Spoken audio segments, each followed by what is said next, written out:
Hi, Jeff Bixby for This Week in Gay History. June 15th. Born this day, actress Ada Isaacs Menken, born in 1835. We have composer Edward Grieg. Now, if you remember in elementary school, singing a lot of the songs that we sing in elementary school were written by Edward Grieg. Sculptor Malvenia Hoffman, a woman, born in 1887. And novelist Patricia Nell Warren. Now, does that name sound familiar to anyone? No. Patricia Nell Warren? No. She wrote The Front Runner, the popular book about the gay track runner who then fell in love with his coach. It's going to be made into a movie with Paul Newman and Richard Thomas, but it kind of never got off the ground. June 16th is the birthday of King Gustav of Sweden, King Gustav V. Kind of an interesting story.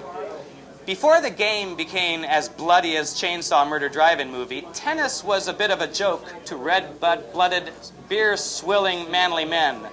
The very mention of the phrase, "tennis anyone?"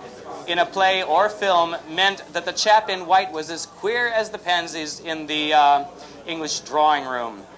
Gustav, as he was called by his adoring subjects, was something of an amateur tennis champion. He is said to have taken up the sport only to be near the willowy blondes that specialized in knowing how to serve. Enough of that. June 17th is the birthday of Moritz Stiller. He's a film director who discovered Greta Garbo and brought her to the United States, and who, like so many other friends of Greta in those days, were homosexual. He was born in Helsinki, Finland in 1883. Also, many times throughout This Week in History, I talk about people that we don't have a specific birth date for, but we assign a specific date to them. We'll give this date to Egyptian Pharaoh Akhenaten, and if you don't know who he is, he was the husband of Queen Nefertiti. He abandoned her in favor of his son-in-law. All right. June 19th is the birthday of King James I of England, born in Edinburgh, Scotland in 1566. Interesting story here. The book Homosexuals in History by A.L.L. Rouse talks a lot about James I. His mother was Mary Queen of Scots. His father was Lord Darnley. Now, Lord Darnley was a quite-out homosexual. At the age of 22, he was murdered in his bed with his page. Evidently, he liked to fool around a lot, and Mary Queen of Scots didn't like that, but she got her just desserts in the end anyway. James I spent a lot of his troubled life as King of England, pretty much because he was Scottish and really didn't live in England at all throughout a lot of his life. Wasn't really popular with the English subjects, but he was a good man. He had a problem, though. He kept falling in love with heterosexual men, and didn't turn out a whole lot for him.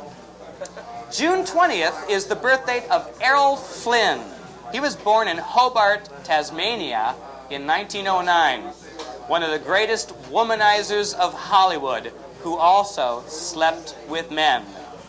When he smiled his wicked smile, he melted panties and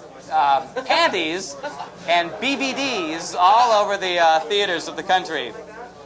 Flynn's biographer mentions Truman Capote and Howard Hughes as two men that Flynn slept with. And evidently, Flynn and Tyrone Power spent many nights in the home of gay director Edmund Goulding. And June 21st is the birthday of Judy Holliday. You remember her? She was born in New York City in 1922. Her voice could etch glass. She was in the film Bells Are Ringing and many others. Drop dead was one of her famous phrases, which became about as famous as Clark Gable's "Frankly, my dear, I don't give a damn." Her biographer mentions that she was very much torn between the love of men and the love for women. This is Jeff Bixby at the Pipeline in Cincinnati with This Week in Gay History.